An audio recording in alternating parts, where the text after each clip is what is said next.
बीडमधनं मोठी बातमी संतोष देशमुख हत्या प्रकरणासंदर्भातली सीआयडीकडनं आता वाल्मिक कराडच्या पत्नीची चौकशी झाल्याची माहिती मिळते। सोबतच वाल्मिक कराडच्या सुरक्षा रक्षकासह काही इतर व्यक्तींचीही सीआयडीच्या पथकाकडनं चौकशी करण्यात आली आहे। त्यामुळे वाल्मिक कराडच्या मागावरती सीआयडी आहे का याची चर्चा आता रंगू लागली आहे। बीड पोलीस स्थानकात ही चौकशी करण्यात आली। दरम्यान राष्ट्रवादीचे जिल्हाध्यक्ष राजेश्वर चव्हाण यांना सुद्धा लातूरमधनं चौकशीसाठी बीड शहर पोलीस स्थानकात आणण्यात आलं।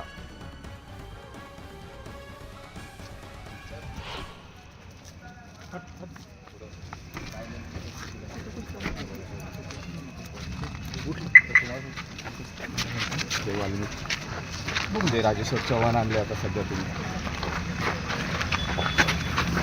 राजेश्वर चव्हाणांची काही चौकशी वगैरे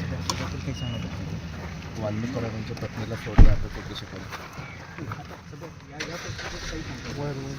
तर अधिकाऱ्यांनी स्पष्ट माहिती दिलेली नाहीये, परंतु वाल्मिक कराडची पत्नी आणि राजेश्वर चव्हाण या दोघांची चौकशी झाल्याचं कळते। अधिक